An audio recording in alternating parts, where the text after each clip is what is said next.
Friends, आप सभी का फिर से स्वागत है मेरे YouTube channel in for achievement history with Preeti. और आज हम करेंगे क्लास 12 हिस्ट्री का एक चैप्टर जिसका नाम है किसान, जमींदार और राज्य। तो ये जो चैप्टर है इसमें हम भारत में पुराने समय में, मुगलकालीन समय में जो किसान थे उनके बारे में जानेंगे। जो किसान है वो किस तरीके से रहा करते थे, ग्रामीण समुदाय के बारे में जानेंगे और इसी के साथ जो जमींदार है, जो जाति व्यवस्था है, इन सब के बारे में भी तो जानकारी से एकत्रित करेंगे। लेकिन यहाँ पे जो भी हमें जानकारी दी है इस चैप्टर में वो हमें एक बुक के द्वारा मिली है जिसका नाम है आईने अकबरी।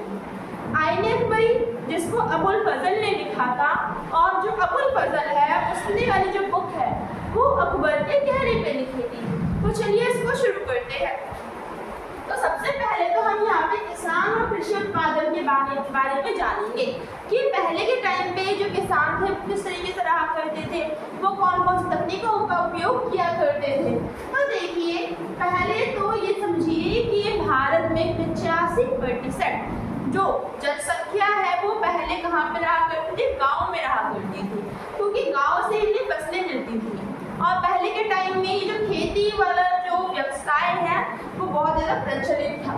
तो कृषि कई प्रकार की हुआ करती थी, मौसम के अनुसार कृषि हुआ करती थी, जुताई बुआई के कार्य हुआ करते थे।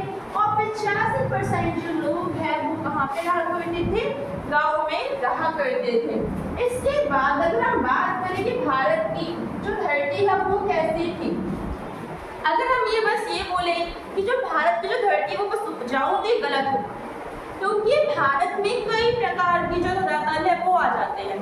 तो भारत की जो धरती थी उसमें जंगल भी शामिल थे, उपजाऊपन भी शामिल था और बंजरता भी शामिल थी। अब हम यहाँ पे क्या देखेंगे कि हमें इन सब के बारे में जो जानकारी है वो हमें कहाँ से मिली। तो तीन जो स्रोत है वो हमारे पास आते हैं, आईने अकबरी, कई राज्य दस्तावेज और ईस्ट इंडिया कंपनी के दस्तावेज। सबसे पहले हम यहाँ पे जानेंगे आईने अकबरी। आईने अकबरी जिसको अबुल फजल ने लिखा है, और यहाँ पे जो अबुल फजल है उसने इसको लिखते समय कई सारी चीजें को शामिल की, जैसे कि राज्य और कर के बारे में, राज्य और जमींदार के बारे में लेखा जोखा शामिल करा है, ग्रामीण जो जीवन है उसके बारे में भी बताया है। अगर हम बात करें कि इसका उद्देश्य क्यों है, इसे क्यों लिखा गया, तो एक खाका पेश करना जहाँ मजबूत सत्ताधारी वर्ग मिलजुल कर रहे। तो इसलिए क्या हुआ, जो आईने अकबरी है उसको लिखा गया अबुल फजल के द्वारा, ताकि वो खाका पेश कर सके, अपने जो राज्य है, अपना जो साम्राज्य है उसके बारे में एक बुनियादी जो माइंड मैप की तरह यहाँ पे हमें बता सके। इसी के आगे 17वीं और 18वीं जो सदी है उसमें गुजरात, महाराष्ट्र और राजस्थान से भी हमें कई प्रकार के दस्तावेज मिलते हैं जिससे हमें ग्रामीण जीवन का ज्ञान होता है। इसी के साथ ईस्ट इंडिया कंपनी से भी हमें कई क्या मिल रहे हैं, दस्तावेज मिल रहे हैं। अब हम यहाँ पे बात करेंगे किसान और उनके जमीन के बारे में। तो सबसे पहले तो ये समझिए कि जो किसान है उसे हम कृषक, रेयत, मुजरियान, असामी, इन सारे के सारे नामों से जानते थे। किसान को हम रेयत भी बोल सकते हैं, मुजरियान भी कह सकते हो, आप असामी भी कह सकते हैं। इससे आपके आंसर क्वेश्चंस बनेंगे। अब यहाँ पे अगर देखें तो उस टाइम में जो किसान थे ये दो भागों में बटे हुए थे, एक थे खुद काशक और एक थे पानी काशक। खुद काशक, इससे हमें क्या समझ में आ रहा है, खुद काशक का मतलब है जमीन या फिर किसी का क्षेत्र। तो ऐसे किसान जिनकी जमीन खुद हुआ करती थी कृषि करने के लिए वो होते थे खुद काशक। पानी काशक ऐसे किसान जो कि किसी और की जमीन पर खेती किया करते थे। अब हम यहाँ पे देखेंगे कि उस टाइम पे ऐसे कौन कौन सी चीजें थी जिससे ये समझ में आता था कि जो कोई जो किसान है वो कितना अमीर है। तो देखिए, उत्तर भारत में यदि किसी किसान के पास एक बैल जोड़ी और एक हलो तो वो अमीर समझा जाता था। इसी के साथ गुजरात में यदि किसी किसान के पास 6 एकड़ जमीन हो तो वो अमीर समझा जाता था। और बंगाल में जितने भी किसान हैं उनके पास 5 एकड़ जमीन होती थी, जिस किसान के पास 10 एकड़ जमीन हुआ करती थी वो अमीर समझा जाता था। अब हम आते हैं अपने अगले टॉपिक पर।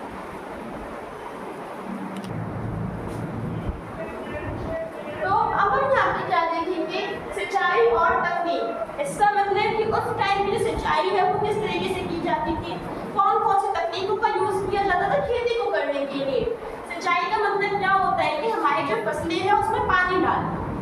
तो वहाँ पे जो राजा थे उन्होंने किस तरीके से सिंचाई व्यवस्था में सुधार करा, तो नई नहरें बनवाकर पुरानी नहरों की मरम्मत करवा के इसी में से एक नहर थी शाह नहर। कौन सी नहर थी? शाह नहर, जो पंजाब में स्थित है। अब हम बात करेंगे कि जो किसान है उस वक्त को खेती करने के लिए कौन सी तकनीकों का यूज किया करते थे। तो वो खेती पशुबल से करते थे। पशुबल का मतलब पशुओं के द्वारा करते थे। और जो वो लकड़ी का हल उपयोग करते थे उसका एक सिरा लोहे का होता था जो कि नुकीला होता था, जिस कारण जो हल है वो अच्छे से काम करता था। बुआई जो थी वो बैलों के द्वारा हुआ करती थी। बुआई का मतलब होता है बीज बोना। इसी के साथ मिट्टी में गुड़ाई और निराई जो थी वो लकड़ी के मूठ वाले पतले धार हथियार से हुआ करती थी। इतना क्लियर हो गया तकनीक के बारे में। अब हम देखेंगे फसलों की बर्बाद। अब देखिए हम 6th क्लास में पढ़ते आ रहे हैं कि जो फसल होते हैं ये दो प्रकार की सिंचाई से उगाए जाते हैं। एक होता है खरीफ, दूसरी होती है रबी फसलें, तो सभी को पता है। अब यहाँ पे हम क्या देखेंगे कि कौन कौन से राज्यों में कितनी किस्म की फसलें उगाई जाती थी, और इससे आपके जो MCQ जो क्वेश्चन है वो बनकर आते हैं। तो जो आगरा इसमें 39 किस्म की फसलें उगाई जाती थी, दिल्ली में 43 किस्म की और बंगाल में 50 किस्म की जो फसलें हैं वो उगाई जाती थी। अब जिनसे कामिल का मतलब क्या है, MCQ क्वेश्चन आता है ये। तो जिनसे कामिल का मतलब होता है सर्वोत्तम फसलें, ऐसी फसलें जो कि बहुत ही अच्छी होती है जिससे पैसा इजीली हम कमा सकते हैं, उन्हें हम कहते हैं जिनसे कामिल, जैसे कि कपास और तंबाकू। अब यहाँ पे हम देखेंगे कि अभी मैंने इसका टॉपिक का थोड़ा सा पार्ट है वो छोड़ दिया था, तो अभी मैं उसको यहाँ पे समझाना चाहूंगी। तो देखिए यहाँ पे कृषि को उगाने का जो प्राथमिक जो उद्देश्य था, मतलब कृषि क्यों उगाई जाती थी, तो सबका पेट भरने के लिए, जिस कारण वहाँ पे ज्यादातर ऐसी फसलें उगाई जाती थी जो सब लोग खाते हो। तो यहाँ पे जो चावल है वो बहुत ही ज्यादा उगाया जाता था, और ऐसा क्षेत्र जहाँ पे 40% बारिश हो वहाँ पे चावल की खेती की जाती थी। अन्य क्षेत्रों में ज्वार, गेहूं, मक्का की जो खेती है वो की जाती थी। अब हम आते हैं अपने अगले टॉपिक पे। अभी तक हमने जो पढ़ा वो हमने किसान और कृषि उत्पादन के बारे में पढ़ा था। अब हमारा जो अगला टॉपिक है वो है ग्रामीण समुदाय। मतलब कि उस टाइम के जो लोग थे, जब हम गाँव में रहते थे तो गाँव की कैसी व्यवस्था थी, गाँव में मुखिया कौन होते थे और जाति व्यवस्था कैसी थी। अब हम इन सब के बारे में यहाँ पे जानकारी लेंगे।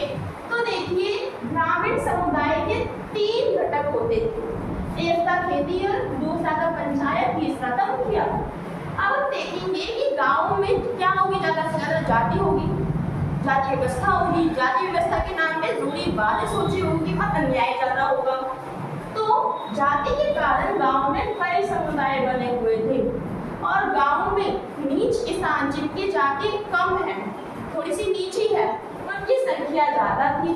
जमीन तो बहुत सारी थी गाँव में खेती करने के लिए, लेकिन यहाँ पे जो किसान जिनकी जाति नीची है तो वो इन जमीनों पे खेती नहीं कर पाते थे, जिस कारण उन किसानों को गरीब ही रहना पड़ता था। अब हम आते हैं अपने अगले टॉपिक पर।